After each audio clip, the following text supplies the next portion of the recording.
Funding for the Maddy Report is made possible by grants from the Spencer Family, Community Health System, Harris Ranch Resort, Producers Dairy, Valley Children's Healthcare, and The Wonderful Company.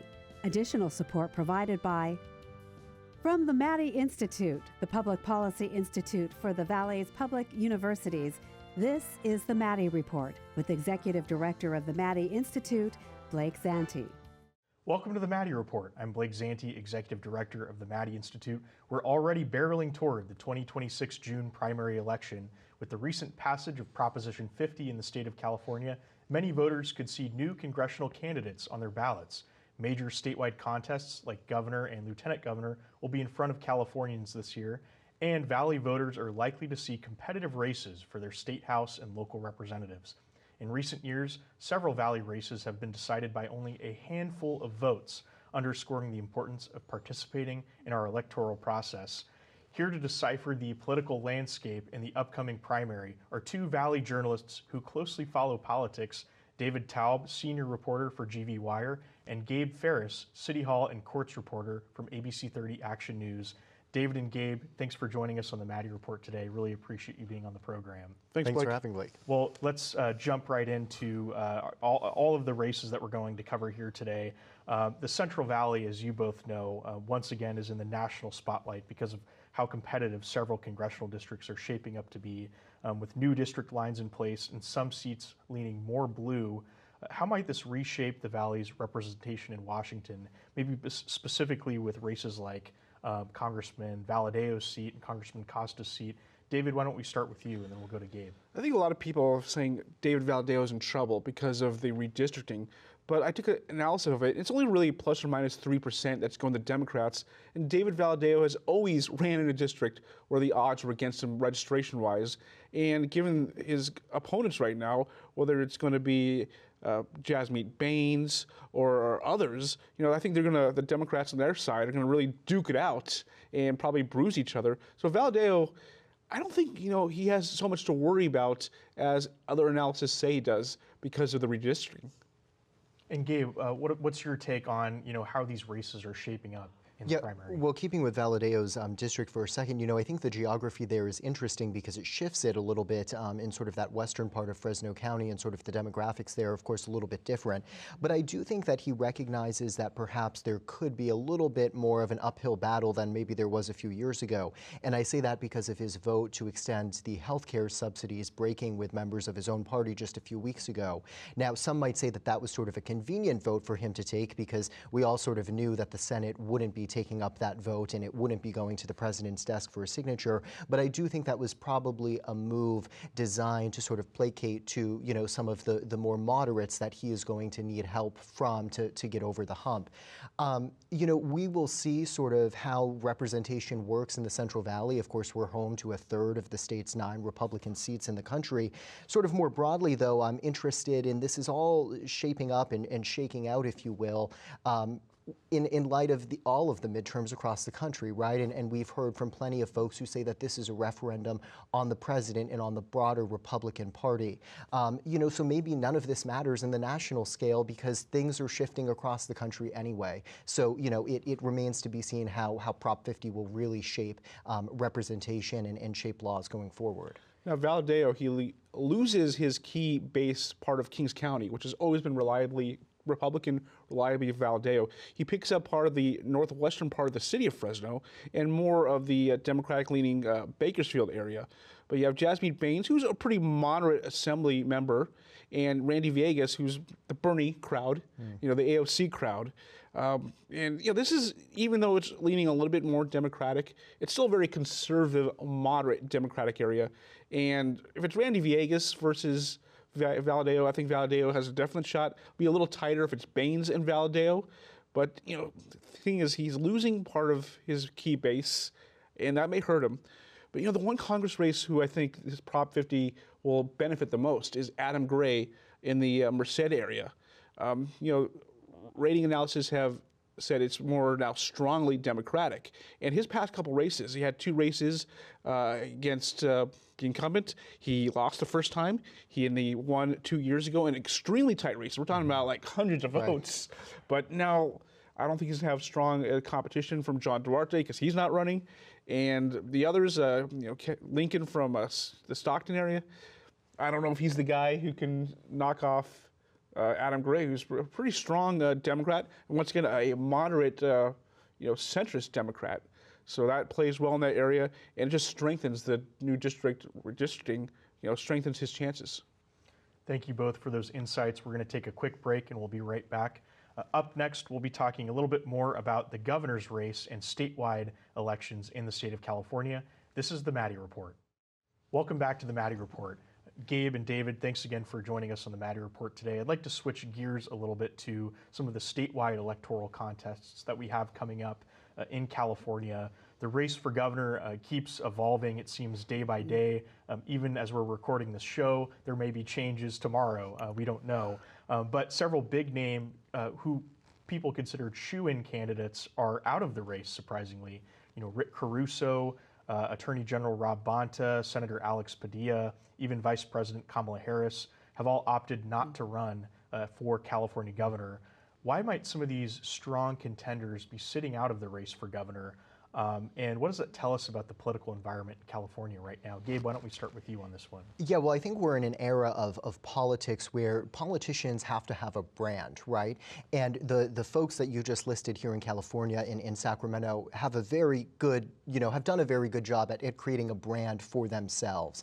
And let's not forget that when you're the governor of California, one of the largest states in the nation, one of the largest economies, in the world, there's real governing that comes with being the governor. There's a day-to-day that you have to do, right? You are accountable to millions of Californians, and you are certainly on that broader scale. But there is real work that has to be done.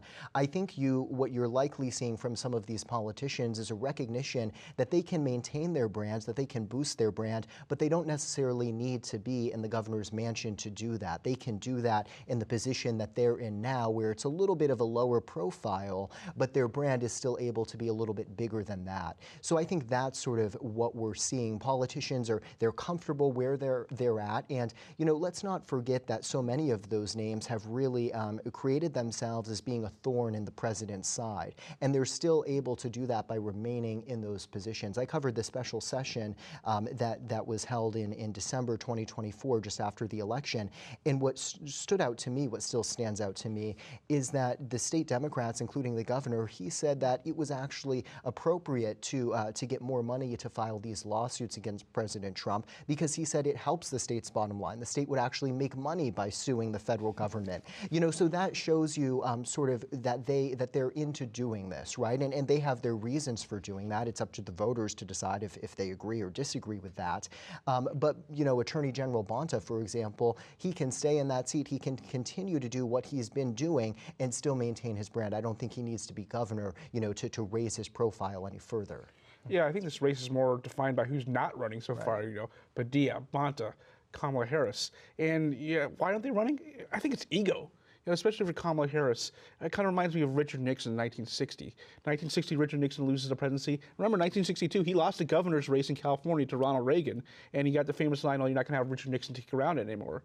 Does Kamala Harris, she doesn't want to risk losing two brutal elections, because even if she runs and gets the others, there's always a chance that she may not win. It's just maybe the ego of these politicians that they know they could win, but they don't want to risk losing.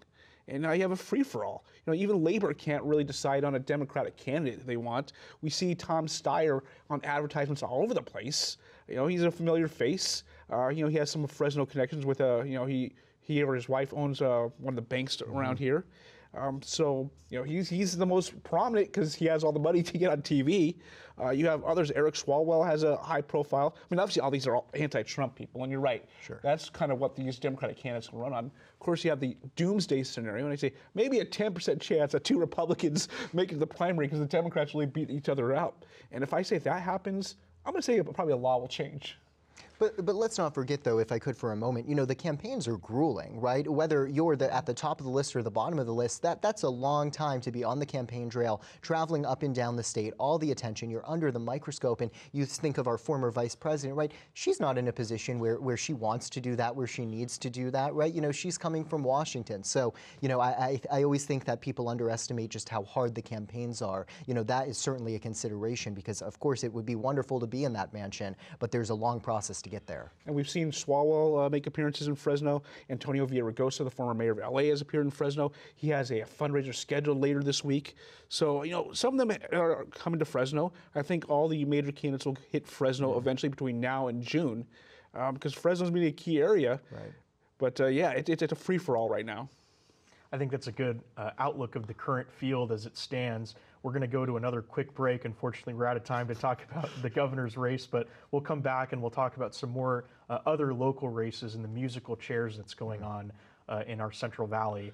Up next, we'll talk about those races in just a moment. This is the Maddy Report.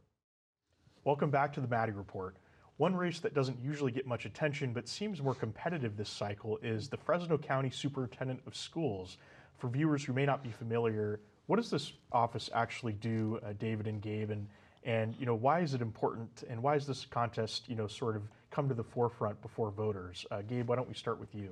Yeah, well, I think that this office, which, they have a prominent location right downtown here. Many people might not know the name, but they'll surely or likely recognize the building. I think they've taken on some more sort of importance in recent months, or I should say in the past year since President Trump returned to the White House. And that's because of the funding cuts, because the county superintendent is really responsible for administering a lot of these federal tax dollars to the local school districts. And I can tell you as a local government reporter, they've been an office that I frequently turn to when we're trying to report on these cuts at a local level. What does it mean? Who does it impact? How does it all shake out? We've gone to that office to see, what is the reality of this situation. So they are responsible, for administering a lot of those programs.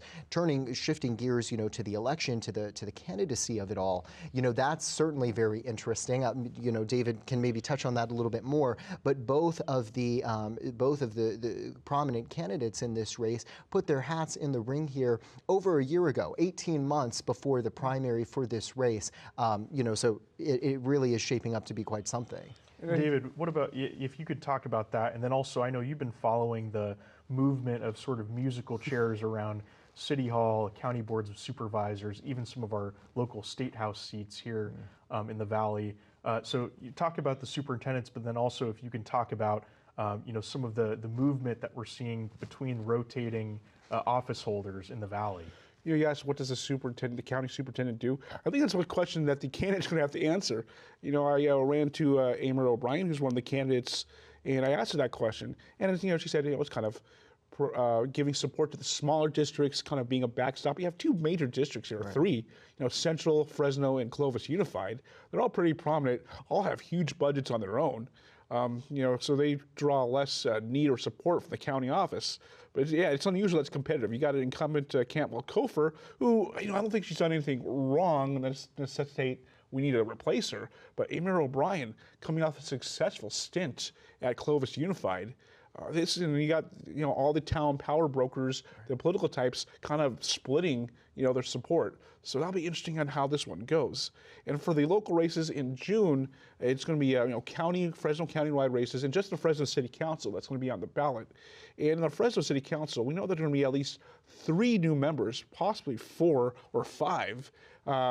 We have 2 who are going to be termed out. That's Nelson Esparza and Miguel Arias. One, Annalisa Perea, she could run for city council, but she's going to be running for state assembly instead for the seat that currently the incumbent is Joaquin Arambula. Now, Arambula himself is running for city council for the southeast, downtown seat that's currently held by Miguel Arias.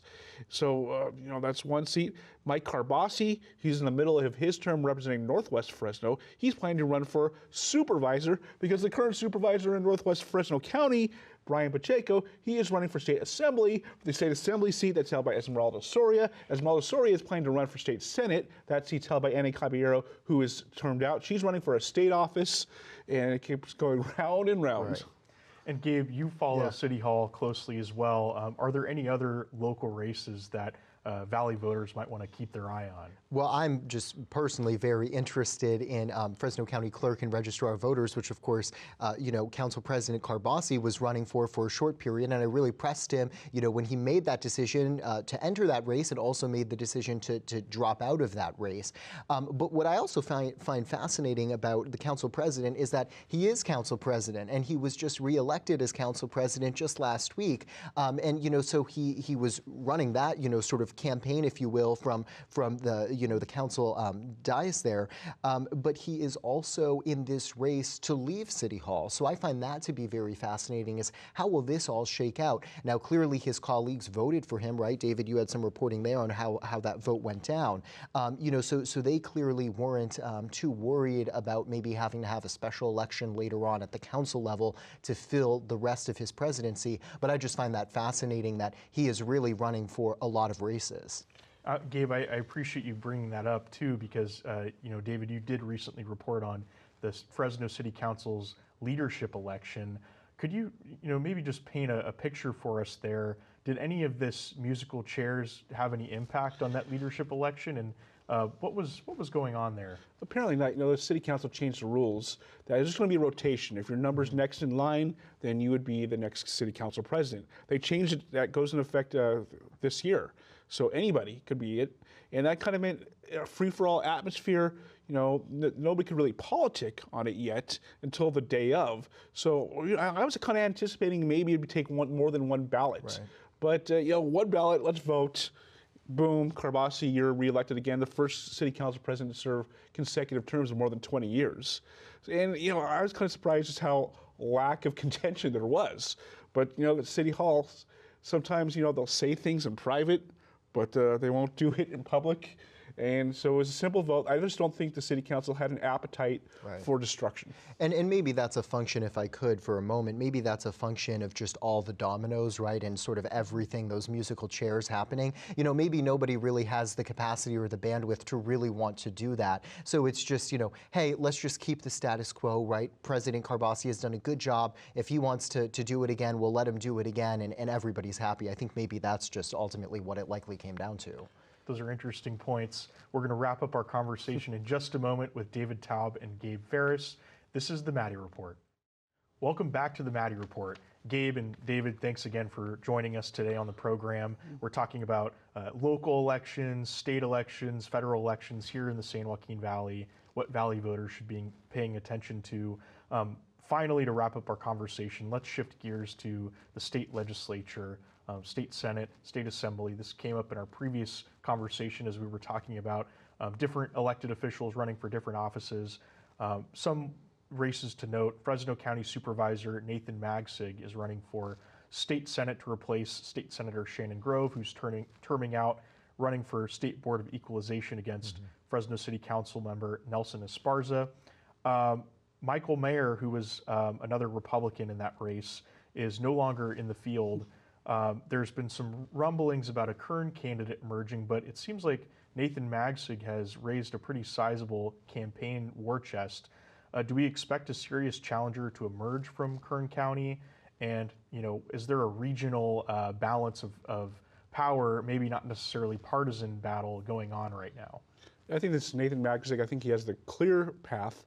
There was one candidate from Kern County, a supervisor there, David Couch, but he's going to run for state assembly because the assemblyman down the Bakersfield area, Stan Ellis, he's one and done. He succeeded Vince Fong, and I think he went to Sacramento and said, no thanks. So David Couch said, you know what, this is an easier seat to win because going against Magsig would be tough. That's a more Bakersfield-oriented seat, so this will be the first time in a long time that Senate district seat will be represented by somebody from Fresno County. Another local state race I'm looking at is the Assembly District we touched on before. Brian Pacheco, running for Assembly District 27, covers parts of Fresno, Madera, and Merced County. Now, the other person running is former Merced Mayor Mike Murphy, and more than half the district voters are located in Merced County. So it's a question of, can Pacheco get that Democratic machine behind him so he can make sure he has the name recognition in other parts where they may not be as familiar with him, and same thing for Mike Murphy. Can he get to those voters in Madera and Fresno County to recognize who he is? So that'll be an interesting battle. And one reason, I know Esmeralda Soria represented that seat, but that seat is leaning more red now. And that could be one of the reasons why Soria decided, I'm going to go for a safer Senate seat. She has one prominent prominent, I guess, is a question mark, singer, councilwoman, Esmeralda Hurtado. Melissa Hurtado is a state senator. They're sisters. So could there be two state senate sisters? Possibly. But this is Soria. She has the backing of the party. This is hers to lose. And speaking of that, Senator Hurtado is also up for her final term in the state legislature. Are there any possible contenders that are emerging against her? Gentleman in Bakersfield, businessman by the name of Guillermo Gonzalez has recently emerged, and he has the backing of all the prominent Republicans in the region. And Hurtado has always been in nail-biters her previous two races. The last one literally was a handful of votes that went to a recount. She emerged, but yeah, it's going to be a nail-biter again. There was no redistricting for state assembly and Senate races, so it's going to be very close again. Well, before we conclude today, are there any other contests or things that voters should be paying attention to in the June primary election looking ahead, just as kind of people are filling out their ballots?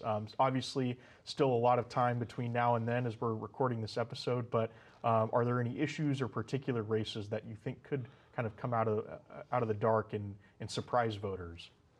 Well, I think, anybody who says that they know exactly how this is going to shake out is probably lying, right? I mean, you've heard throughout the entirety of this program just how many close races there have been in the Valley over the years. So we're going to see. I don't think that's going to be any different, especially, at the federal level with the redistricting for those congressional races. In terms of what voters are going to be taking with them to those voting booths, I think, number one, of course, the economy. No surprise there. Time and time again, it is always the economy that leads voters to make the choices that they do. I think we're also going to see immigration, top of mind. Of course, I don't need to tell you, but the ag impact is certainly tremendous. So I think that's going to be another issue that's top of mind for voters in the Valley.